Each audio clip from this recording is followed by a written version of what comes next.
Hi all welcome to food for all. இன்றைக்கி நம்ம சேனலில் ரொம்பவே ஹெல்த்தியான நல்ல ப்ரோட்டீன் ரிச் ஒரு சூப்பரான அடை தோசை ரெசிபி தான் பார்க்க போகிறோம். வாங்க எப்படி பண்ணுறதுன்னு பார்க்கலாம். ஃபஸ்ட்டு அதுக்கான மெஷர்மெண்ட் பார்த்துடலாம். ஒரு பவுலில் 1 கப் அரிசி எடுத்துக்கலாம். நீங்கள் எந்த கப்பில் அரிசி அளக்கீங்களோ அதே கப்பில் எல்லாமே அளந்துக்கலாம்.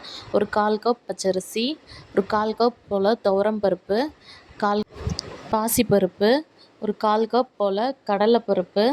இது கூடவே நீங்கள் என்ன பயறு வகைகள் எதுனாலும் சேர்த்துக்கலாம். நான் இன்றைக்கி ஒரு 1/4 கப் போல் பச்சை பயிறு, ஒரு 1/4 கப் கொஞ்சம் கம்மியாக 1/4 கப்புக்கும் கொஞ்சம் கம்மியாக உளுந்து சேர்த்துக்கோங்க. உளுந்து நிறையா சேர்க்க வேண்டாம். ஒரு 1/4 கப் கொஞ்சம் கம்மியாக சேர்த்தா போதும். ஒரு 1/4 கப் போல் வெள்ளை கொண்டக்கடலை, நீங்கள் கருப்பு கொண்டக்கடலை இருந்தால் சேர்த்துக்கலாம். நான் கொஞ்சம் ராஜ்மா பீன்ஸும் இருந்துச்சு, அதுவும் சேர்த்துருக்கேன். நீங்கள் இது கூட இன்னும் பருப்பு வகைகள் என்னெல்லாம் இருக்கோ எல்லாமே சேர்த்துக்கலாம். பயிறு வகைகள் எல்லாமே சேர்த்துக்கலாம். அது ரொம்பவே ஹெல்த்தி. இப்போ இதை நல்லா ஒரு 2 முறை வாஷ் பண்ணிவிட்டு நல்லா மூழ்கிற அளவுக்கு தண்ணி ஊற்றி ஒரு மூடி போட்டு நைட்டு ஃபுல்லாக ஊற வச்சிடலாம்.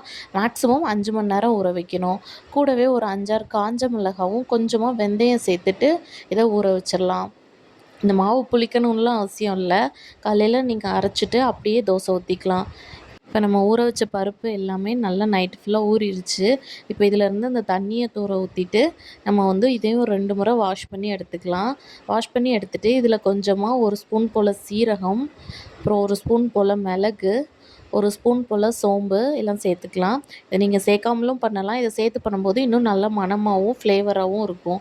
கூடவே ஒரு 4, 5 பல் பூண்டு, ஒரு துண்டு இஞ்சி சேர்த்துக்கலாம். இப்போ இது எல்லாத்தையுமே மிக்ஸி ஜாரில் மாற்றிட்டு நல்லா அரைச்சி எடுத்துகிட்டு வந்துடலாம். இது ரொம்ப ஃபைனாக அரையாது, கொஞ்சம் நரன்னு தான் இருக்கும். நான் இன்றைக்கி கொஞ்சம் தண்ணியாக அரைச்சிருக்கேன். ரொம்ப கட்டியாக இருந்துச்சுன்னா பாப்பா ஒழுங்காக சாப்பிட மாட்டாங்க. அதனால் நான் கொஞ்சம் தண்ணியாக தான் அரைச்சிருக்கேன். நீங்கள் இந்த ஸ்டேஜில் அரைச்சிங்கன்னா நல்லா தோசை மாதிரி ஊற்றுறதுக்கே நல்லா வரும். இப்போ நல்லா அரைச்சாச்சு. இப்போ இதில் நம்ம கொஞ்சமாக ஒரு 1/4 ஸ்பூன் போல் மஞ்சள் பொடியும், ஒரு 1/4 ஸ்பூன் போல் பெருங்காயத்தூளும் சேர்த்துட்டு ஒரு முறை நல்லா கலந்துக்கலாம். இப்போ இந்த பேட்டருக்கு தேவையான உப்பும் சேர்த்துக்கலாம்.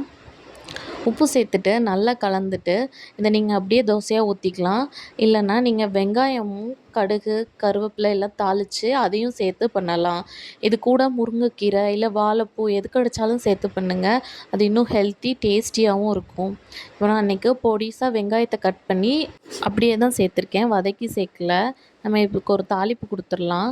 கொஞ்சமாக எண்ணெய் ஊற்றிட்டு கடுகு, சீரகம், மிளகு இதையும் தாளித்து அதில் சேர்த்துக்கலாம். நீங்கள் முருங்கைக்கீரை இல்லை வேறு ஏதாவது கீரை கிடைச்சாலும் அதை நல்லா பொடிசாக கட் பண்ணிவிட்டு அதில் சேர்த்து சுடுங்க. அதுவும் நல்ல ஹெல்த்தி, நல்ல டேஸ்ட்டாகவும் இருக்கும் முருங்கைக்கீரை சேர்த்து பண்ணும்போது. இப்போ நம்ம தோசை ஊற்றிடலாம்.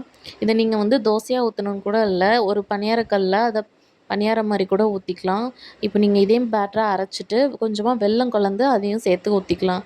இப்போ சூப்பர் டேஸ்டியான ஹெல்த்தியான ப்ரோட்டீன் ரிச் அடை தோசை ரெடி. எப்படி இருக்குன்னு செஞ்சு பார்த்துட்டு மறக்காமல் கமெண்ட்ஸில் சொல்லுங்கள்.